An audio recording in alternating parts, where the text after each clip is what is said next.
நமது மெய்ப்பரும் நமது மீட்பரும் நமது ஆண்டவருமாகிய இயேசு கிறிஸ்துவில் பிரியமான உறவுகளே, நாள்தோறும் வத்திக்கான் வானொலியின் நிகழ்ச்சிகளை அருள் ஒளி இணையதளம் வழியாக உங்களுக்கு நாங்கள் ஒளிபரப்புகின்றோம்.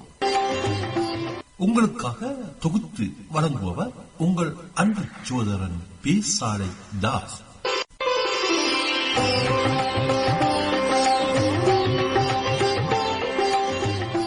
நமது மெய்ப்பரும் நமது மீட்பரும் நமது ஆண்டவருமாகிய இயேசு கிறிஸ்துவில் பிரியமான உறவுகளே, நாள்தோறும் வத்திக்கான் வானொலியின் நிகழ்ச்சிகளை அருள் ஒளி இணையதளம் வழியாக உங்களுக்கு நாங்கள் ஒளிபரப்புகின்றோம்.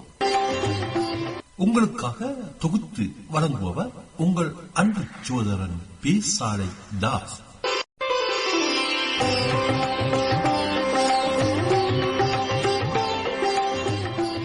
லௌதேத்தூர் இயேசுஸ் கிறிஸ்துஸ். இயேசு கிறிஸ்துவுக்கு புகழ். தமிழ் கூறும் நல்லுலகில் வாழும் அனைத்து அன்புள்ளங்களுக்கும் வத்திக்கான் வானொலியின் வணக்கம். இறைவன் உங்கள் உள்ளத்தையும் இல்லத்தையும் தன் அன்பாலும் அருளாலும் அமைதியாலும் இன்றும் என்றும் நிரப்புவாராக.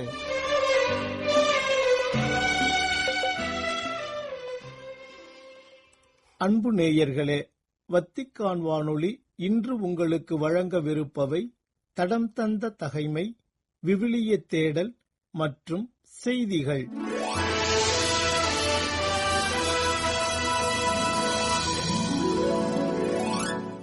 தடம் தந்த தகைமை, பெல்சாட்சரின் விருந்து.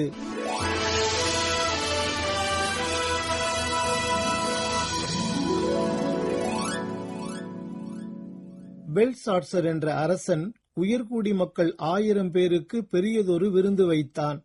அந்த 1000 பேருடன் அவனும் திராட்சை மது குடித்தான். அவ்வாறு குடித்துக் கொண்டிருந்த பொழுது அரசன் தானும் தன் மனைவியரும் வைப்பாட்டிகளும் குடிப்பதற்கென்று தன் தந்தையாகிய நெபுக்கத்நேசர் எருசலேம் திருக்கோவிலிலிருந்து கொண்டு வந்திருந்த பொன் வெள்ளி கிண்ணங்களை கொண்டு வரச் சொன்னான். அதன்படி எருசலேமில் இருந்த கடவுளின் கோவிலிலிருந்து கொண்டு வந்த பொன் கிண்ணங்களை எடுத்து வைத்தார்கள். அரசனும் அவனுடைய உயர்குடி மக்களும் அவனுடைய மனைவியரும் வைப்பாட்டியரும் அந்த கிண்ணங்களிலிருந்து குடித்தார்கள். அவர்கள் திராட்சை மது குடித்துக் கொண்டே பொன், வெள்ளி, வெண்கலம், இரும்பு, மரம், கல் ஆகியவற்றாலான தங்கள் தெய்வங்களை புகழ்ந்தார்கள். திடீரென்று ஒரு மனிதனுடைய கைவிரல்கள் தோன்றி அரசனது அரண்மனை உட்சுவரில் விளக்குத்தூணுக்கு எதிரே எழுதத் தொடங்கின. அவ்வாறு எழுதும்போது அரசன் அந்த உள்ளங்கையை பார்த்தான். அதைக் கண்டு அரசன் முகம் கருத்து, நெஞ்சம் கலங்கி, குலை நடுங்கி, தொடை நடுக்கமுற்றான். உடனே அரசன் மாயவித்தைக்காரரையும் கல்தேயரையும் சோதிடரையும் கூட்டி வரும்படி உரக்க கத்தினான். அரசன் பாபிலோனிய ஞானிகளை நோக்கி, இந்த சொற்களை படித்து இவற்றின் உட்பொருளை எனக்கு வெளிப்படுத்துகிறவன் எவனோ அவனுக்கு அரச உடை உடுத்தி கழுத்தில் பொன்மாலையும் அணிவித்து என் அரசின் 3ஆம் நிலையில் அமர்த்துவேன் என்றான்.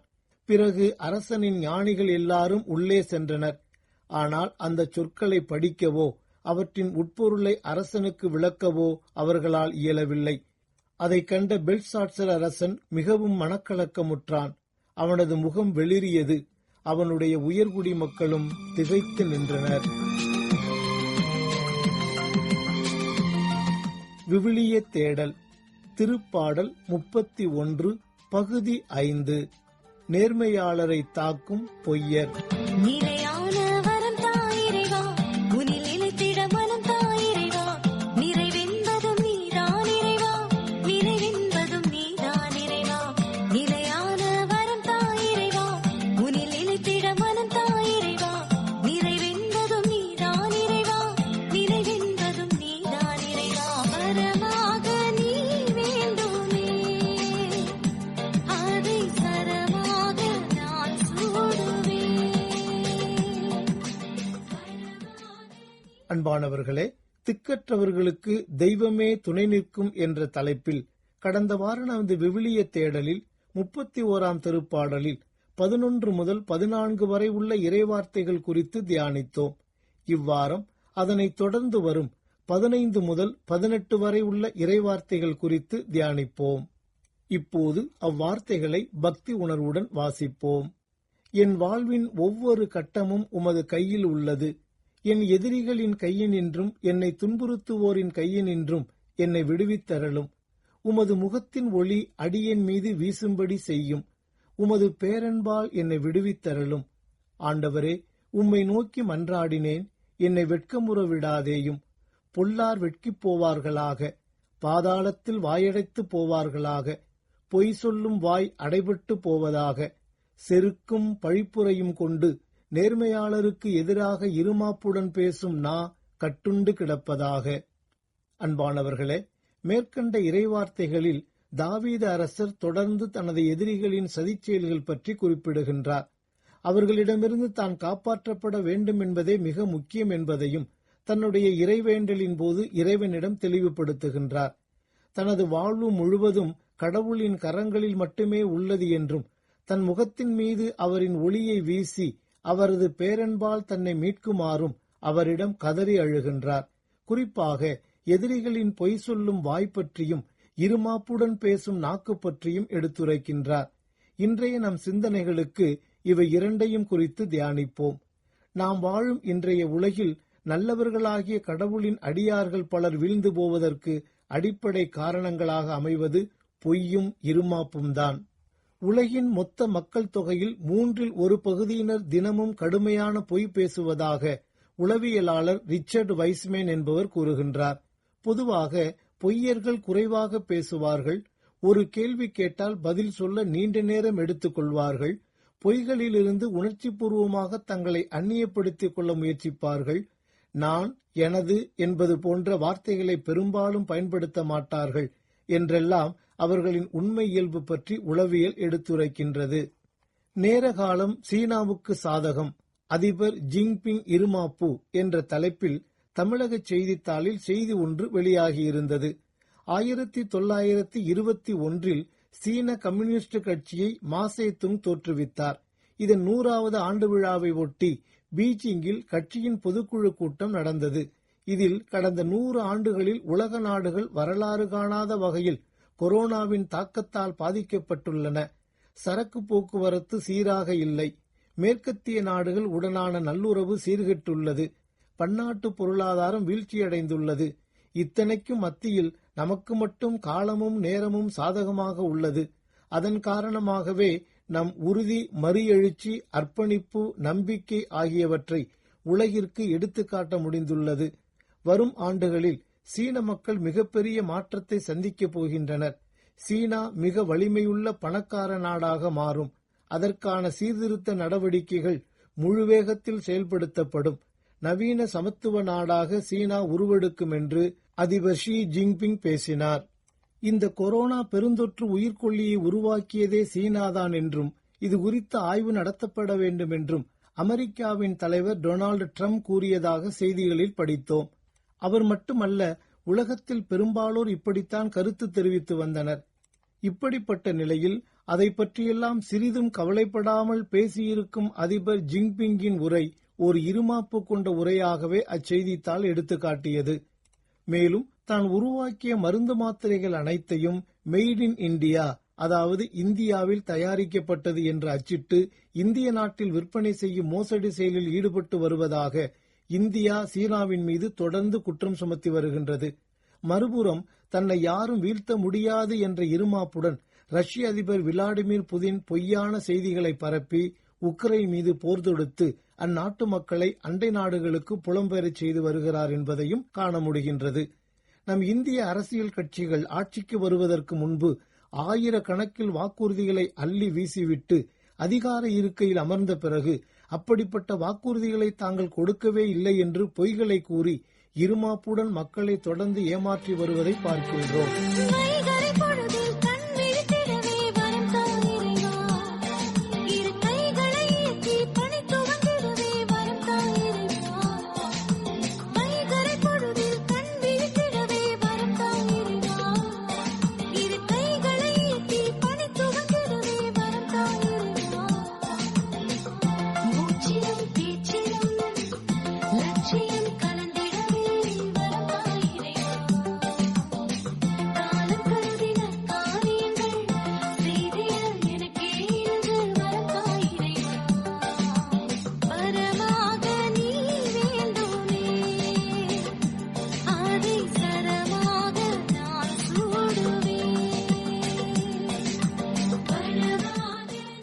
இன்று தனிமனிதரையும் குடும்பங்களையும் உலகெங்கிலும் உள்ள பல்வேறு சமுதாயங்களையும் பல வழிகளிலும் உடைத்து போட்டு வேறுபாடுகளை விதைத்திருப்பது இந்த பொய்யும் இருமாப்புதான் என்பதை நாம் மறந்துவிடக்கூடாது.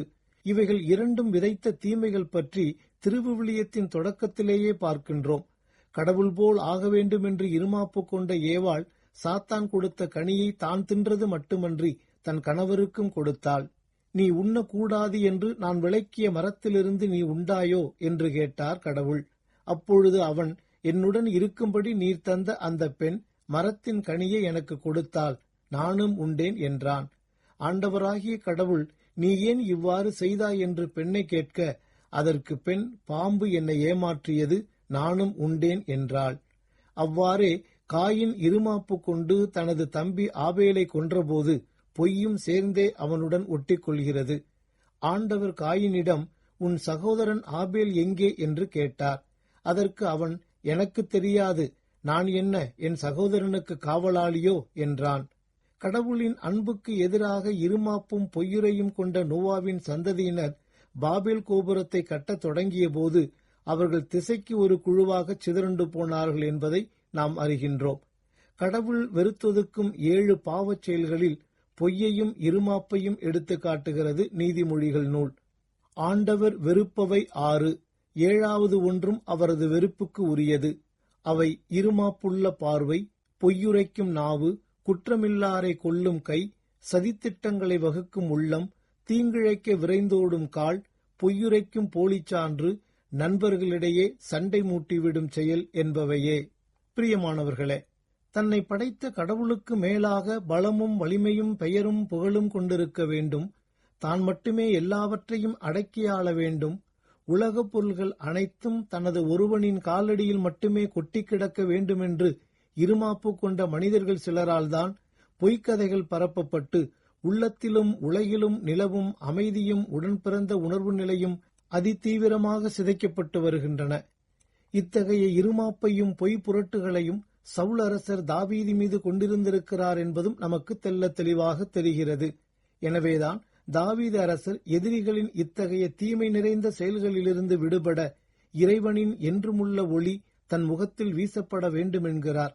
பழைய ஏற்பாட்டில் வரும் எண்ணிக்கை நூலில் ஆண்டவர் இஸ்ரேல் மக்களுக்கு ஆசி கூறும் முறை பற்றி எடுத்துரைக்கின்றார். இதனை மனதில் கொண்டே தாவீது அரசரும் கடவுள் தன் மீது தனது திருமுக ஒளியை வீசி தன்னை காக்குமாறு இறைவேண்டல் செய்கின்றார். ஆண்டவர் மோசேயிடம் கூறியது, நீ ஆரோனிடமும் அவன் புதல்வரிடமும் சொல், நீங்கள் இஸ்ரேல் மக்களுக்கு ஆசி கூற வேண்டிய முறை. ஆண்டவர் உனக்கு ஆசி வழங்கி உன்னை காப்பாராக. ஆண்டவர் தம் திருமுகத்தை உன்மேல் ஒளிரச் செய்து உன்மீது அருள் பொழிவாராக. ஆண்டவர் தம் திருமுகத்தை உன் பக்கம் திருப்பி உனக்கு அமைதி அருள்வாராக. ஆகவே அன்பு நிறைந்தவர்களே, நேர்மையாளர்களை தாக்கி மனித மாண்பை அழித்தொழித்து கடவுளுக்கு எதிராக பாவத்தை விளைவிக்க தூண்டும் இருமாப்பு, பொய் ஆகிய இரண்டையும் நாம் உள்ளங்களிலிருந்து பிடுங்கி எறிவோம்.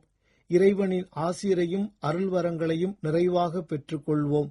அதற்காக இந்நாளில் இறையருள் வேண்டி மன்றாடுவோம். வியர்வை பூக்களை உடலில் பதித்திட மனம் தாயிரையா, திறமை கொண்டு எதிலும் உயர்த்திட மனம் தாயிரையா. வியர்வை பூக்களை உடலில் பதித்திட மனம் தாயிரையா, திறமை கொண்டு எதிலும் உயர்த்திட மனம் தாயிரையா. தோல்வி கண்டு துவளாமல் தொடர்ந்து பயணம் செய்திடவே மனம் தாயிரையா. காலத்தை கருத்துடனே செல்வமாய் கருதிடவே மனம் தாயிரையா. வரமாக நீ வேண்டுமே, அதை சரமாக நான் சூடுவேன். வரமாக நீ வேண்டுமே, அதை சரமாக நான் சூடுவேன். நேர்மையாளரை தாக்கும் பொய்யர் என்ற தலைப்பில் இன்றைய விவிலிய தேடல் நிகழ்வை உங்களுக்கு வழங்கியது வத்திக்கான் வானொலி.